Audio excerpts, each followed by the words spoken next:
Hello everyone and welcome to pendulum EDU पे आप सभी का स्वागत है। आज के सेशन में हम लोग डिस्कस करने वाले हैं बहुत ही इंपॉर्टेंट टॉपिक। एंड टॉपिक क्या है? टॉपिक है यूएस प्रेसिडेंट ने अभी नया बिल जिससे डेट सीलिंग का जो भी सिस्टम चल रहा था, जो भी यहाँ पर कंट्रोवर्सी चल रही थी, जो भी यहाँ पर इशू चल रहा था यूएस की इकोनॉमी में रिलेटेड टू डेट सीलिंग, उसको सस्पेंड करने के लिए ये बिल जो है यहाँ पर इसको यूएस प्रेसिडेंट ने एसेंट दे दिए हैं। तो इस महत्वपूर्ण टॉपिक पर हम लोग डिस्कस करेंगे और साथ ही जानेंगे कि यूएस डेट सीलिंग क्या है एंड इसका क्या इम्पैक्ट है। अगर ये क्रॉस हो जाती है डेट सीलिंग तो इसका इम्पैक्ट लॉन्ग टर्म में क्या रहेगा, इन सब पर हम लोग डिस्कशन करेंगे। तो हमारे साथ जुड़ी रहिएगा। उससे पहले मैं आपको बता दूं कि एक पहले तो हम ओवरव्यू ले लेते हैं, फिर आगे चलेंगे।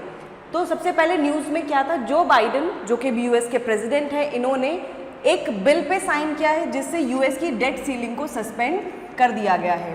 तो इन्होंने ये बिल साइन कर दिया है। प्रेसिडेंट का साइन, आप जैसे जानते हैं इंडिया में भी अगर कोई बिल है लोकसभा राज्यसभा से पास होता है, उसके बाद प्रेसिडेंट का एसेंट उसको इम्पॉर्टेंट है, तभी वो बिल जो है इनफोर्स आता है। सिमिलरली यहाँ पर प्रेसिडेंट जो बाइडेन ने इस बिल को साइन कर दिया है। इससे जो भी डेट सीलिंग है यूएस की वो इंक्रीज हो चुकी है, यानी कि जो डेट लिमिट का जो प्रावधान था, जो पहले डेट लिमिट की एक लिमिट सेट थी कि इससे डेट लिमिट एक्सीड नहीं हो सकती है, उसको यहाँ पर सस्पेंड कर दिया गया है। कब तक के लिए सस्पेंड किया गया है? अंटिल 2025, यानी कि 1 जनवरी 2025 तक के लिए इसको सस्पेंड कर दिया गया है। जब तक कि नेक्स्ट प्रेसिडेंशियल इलेक्शन होंगे तब तक इसको सस्पेंड कर दिया गया है। इसके साथ साथ उन्होंने कहा है कि जो उनकी गवर्नमेंट स्पेंडिंग है उसको भी रिड्यूस करेंगे ताकि चीज़ों को बैलेंस किया जा सके। गाइज मैं आपको बता दूं कि हम लोग अभी यूट्यूब पर फ्री क्लासेस चल रही हैं। एसएससी के लिए कंप्यूटर की क्लासेस चल रही हैं। ये रोज़ शाम को 5 बजे होती है 5 PM पर। इसके अलावा 6 बजे शाम को एसएससी सीजीएल के प्रीवियस ईयर पेपर का डिस्कशन चल रहा है, उसको भी आप अटेंड कर सकते हैं। ठीक है, तो उसके लिए आपको करना क्या होगा, हमारे यूट्यूब चैनल को सब्सक्राइब करना होगा और बेल आइकन को प्रेस करना होगा नोटिफिकेशन के लिए। अगर आप हमारे क्लासरूम प्रोग्राम में एनरोल करना चाहते हैं तो आप गिवन नंबर पर कॉन्टैक्ट कर सकते हैं। नंबर है 9582828224। तो आप हमारे ऑफलाइन सेंटर में एनरोल कर सकते हैं। हमारा ऑफलाइन सेंटर ग्रेटर नोएडा में है। इसके अलावा गाइस जो भी बच्चे IPS RRB officer scale 3 scale 2 की प्रिपरेशन कर रहे हैं, आपके लिए टेस्ट सीरीज अवेलेबल है। आप मेरे नाम का कोड यूज़ करेंगे PC30 तो आपको एडिशनल ऑफ मिलेगा। एंड इस टेस्ट सीरीज़ में जो भी करंट पैटर्न है उस पर बेस ये टेस्ट सीरीज़ है, साथ ही में इसमें आपको ई बुक्स भी मिलेंगी। इसके अलावा आप हमारा एनुअल करंट अफेयर्स MCQs का पैकेज परचेज कर सकते हैं, करंट अफेयर्स का पैकेज, बैंकिंग अवेयरनेस का पैकेज परचेज कर सकते हैं। और अगर आप यूपी PCS मेंस का पेपर देने वाले हैं, पेपर 5 एंड पेपर 6 में यूपी जी के बहुत ही इंपॉर्टेंट हो गया है, देन यूपी SSSC वीडियो की प्रिपरेशन करें या फिर यूपी कोई भी स्टेट एग्जाम की आप प्रिपरेशन कर रहे हैं, तो आप हमारी यूपी जी की बुक भी परचेज कर सकते हैं। इन सब पैकेजेस को परचेज करने के लिए कोड सेम रहेगा, PC30 आप कोड यूज़ करेंगे तो आपको एडिशनल ऑफ मिलेगा। ठीक है, तो ये तो रही कुछ इंपॉर्टेंट बातें। अब हम वापस आते हैं न्यूज़ पे। तो बात कर रहे थे हम लोग कि इस बिल को लाया गया है, जो बाइडेन ने, इस प्रेसिडेंट जो हैं यूएस के, इन्होंने इस पे एसेंट दिया है। अब इस बिल का इम्पैक्ट क्या होगा?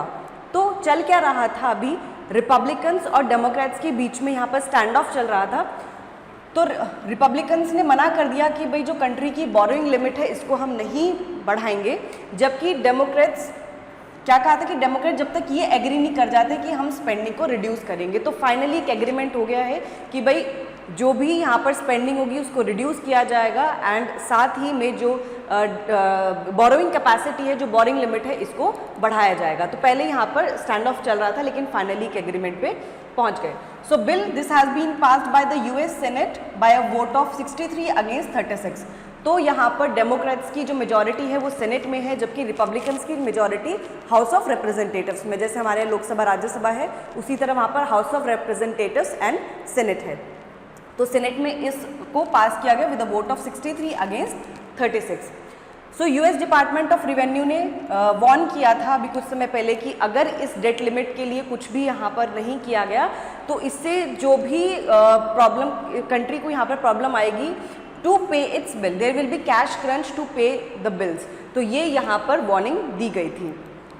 सो यूएस डेट करेंटली कितना है, 31.4 ट्रिलियन है। आप समझ सकते हैं 31.4 ट्रिलियन यूएस डॉलर्स इतना डेट है यहाँ पर इस टाइम पे करेंटली यूएस का। And this is actually the debt limit, यही डेट लिमिट है यूएस की। So the raise debt limit this will ensure कि government can borrow to pay debts already incurred, जो भी सरकार ने खर्चे किए हैं उसको पे करने के लिए, उसका बिल पे करने के लिए जो भी डेट है उसके लिए सरकार बोरो कर सकती है। इस बिल से ये प्रावधान यहाँ पर मिला है। तो अब जो सरकार पहले जो कुछ समय में ही जिसको घोषित किया जाने वाला था एज अ डिफॉल्टर, उस चीज़ से वो बच गई है। एंड इसके और भी इम्पैक्ट्स हो सकते थे जिसको अभी हम कमिंग स्लाइड्स में डिस्कस करेंगे। अब जो बाइडेन इन्होंने क्या कहा कि साथ साथ में हम बोरोइंग तो हम करेंगे ही, लेकिन हम अपनी स्पेंडिंग को कट करेंगे और साथ ही में जो डेफिसिट है इसको भी रिड्यूस करेंगे। तो डेफिसिट क्या होता है अभी हम लोग डिस्कस करेंगे, लेकिन मोटा मोटा बता दूं, जो सरकार खर्चा करती है और जो सरकार को रिसीट होता है उसका जो डिफरेंस होता है उसको फिस्कल डेफिसिट कहा जाता है, उसको डेफिसिट कहते हैं। डेफिसिट मतलब कि कुछ यहाँ पर किसी चीज़ में एक्सीड होना, ठीक है। सो जो बाइडेन उन्होंने कहा कि we averted an economic crisis and an economic collapse, तो इकोनॉमिक क्राइसिस से भी हम बच गए और इकोनॉमिक कोलैप्स होने से भी यहाँ पे बच गई है by signing this bill. After this the danger of the federal government becoming a defaulter has been averted, जैसे मैंने अभी बताया था।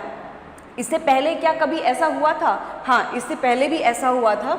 लास्ट टाइम जब यूएस इतना क्लोज आया था डिफ़ॉल्ट के, वो था 2011 में। तो इससे पहले भी ऐसी सिचुएशन आ चुकी है, लेकिन ये वाली सिचुएशन है बिल्कुल यहाँ पर डेट लिमिट हो गई थी और सिर्फ 2 दिन बचे थे सरकार जब डिफ़ॉल्टर की कैटेगरी में आ जाती। तो बात करते हैं हम लोग फिस्कल डेफिसिट की, कि फिस्कल डेफिसिट क्या है। तो फिस्कल डेफिसिट सिंपल टर्म्स में हम देखें, इसको हम लिख सकते हैं जब टोटल एक्सपेंडिचर गवर्नमेंट का एक्सीड कर जाए विद टोटल रिसिट्स, जितना गवर्नमेंट के पास पैसा आया है, ठीक है, उसमें से अगर एक्सपेंडिचर ज़्यादा हो रहा है उसके कंपैरिजन में, तो हम कहेंगे फिस्कल डेफिसिट। अब ये जो रिसीट्स हैं, ये जो टोटल रिसीट्स हैं, इसमें हम एक्सक्लूड करते हैं, किसको एक्सक्लूड करते हैं? बोरोइंग्स को, ठीक है। तो नॉन बोरोड रिसीट्स के को कंसिडरेशन में करके हम देखते हैं अगर टोटल एक्सपेंडिचर एक्सीड कर रहा है टोटल रिसीट से, तो हम कहेंगे फिस्कल डेफिसिट वहाँ पर है, फिस्कल डेफिसिट है, ठीक है। तो ये है सिंपल सी टर्म्स में fiscal deficit, when the government's non borrowed receipts fall short of its entire expenditure, it has to borrow money from public to meet that shortfall. The excess of total expenditure over total borrowed receipts is called fiscal deficit. Simple सा मतलब समझ में आ गया। अब बात करते हैं date ceiling की। तो डेट सीलिंग का जो कॉन्सेप्ट है ये लाया कब गया था? ये 1917 में लाया गया था during world war first, and इसको डेट लिमिट के नाम से भी जानते हैं। ये एक लॉ है जो लिमिट करता है सरकार की बोरोइंग्स को। So total amount of money the government can borrow to pay its bill, उसको ये लिमिट करता है कि सरकार को अपना बिल पे करना है तो उसके लिए कितना बोरो कर सकता है, वो लिमिट यहाँ पर सेट की गई है। तो उसको कहा गया डेट सीलिंग या फिर डेट लिमिट। इस बोरोइंग्स में क्या क्या इंक्लूडेड है, किस किस चीज़ के लिए बोरोइंग कर सकते हैं? For paying federal employees, military, social security and Medicare, as well as interest on the national debt and tax refunds. इन सब में यहाँ पर सरकार एक्सपेंडिचर करने के लिए बोरोइंग कर सकती है। तो ये यहाँ पर क्लैरिफाइड है इसमें।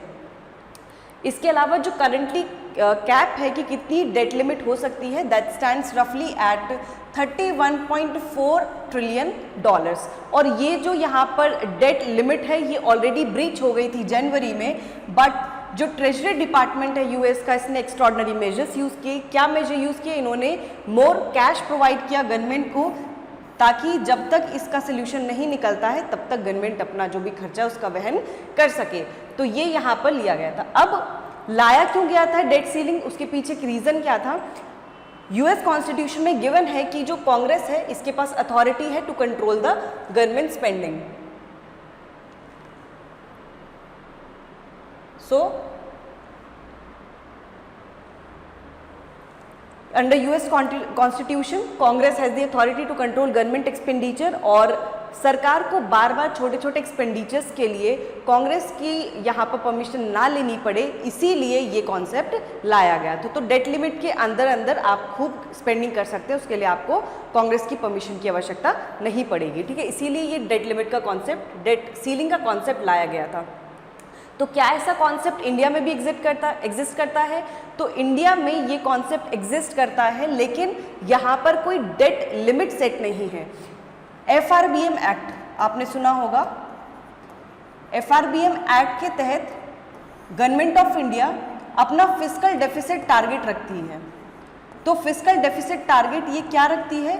दिस इज % ऑफ GDP, कि हमारे GDP का कितना % हमारा फिस्कल डेफिसिट रहेगा, ये यहाँ पर लिमिट डिफाइन की जाती है, not in terms of value of money, ठीक है। लेकिन US में डेट सीलिंग को डिफाइन किया जाता है in terms of value of money, जो कि करेंटली स्टैंड करती है रफली एट $31.4 ट्रिलियन, ठीक है। तो ये दोनों यहाँ पर डिफरेंस है।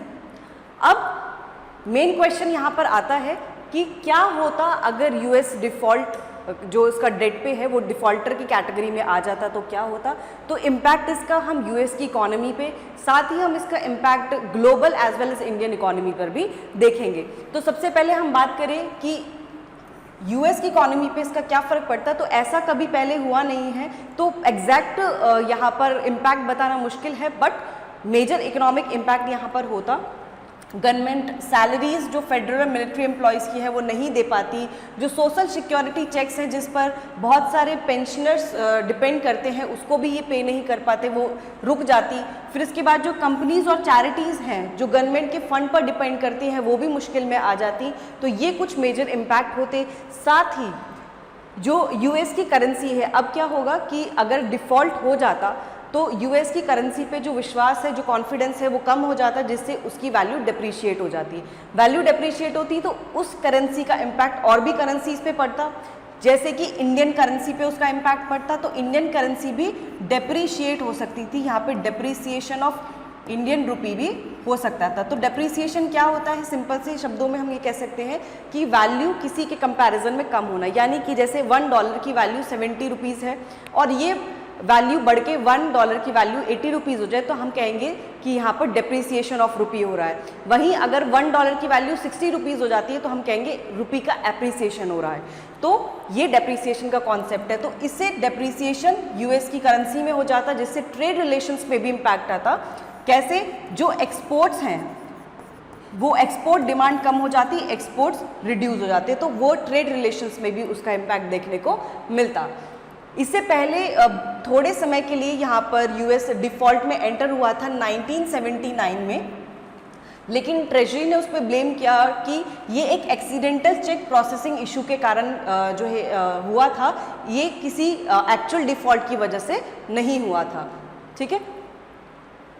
So guys this was all from my side. I hope आपको सेशन पसंद आया होगा, आपको डेट सीलिंग समझ में आया होगा और उसका क्या मेजर इम्पैक्ट हो सकता था US इकोनॉमी पर, इंडियन इकोनॉमी पर, ग्लोबल इकोनॉमी पर, वो भी समझ में आया होगा। गाइज आप हमारा यूट्यूब चैनल सब्सक्राइब कर सकते हैं, हमें टेलीग्राम पे ज्वाइन कर सकते हैं, ट्विटर, फेसबुक और इंस्टाग्राम पे आप हमें फॉलो कर सकते हैं। हमारे साथ जुड़े रहिए, अच्छे से तैयारी करते रहिए। Thank you and all the best.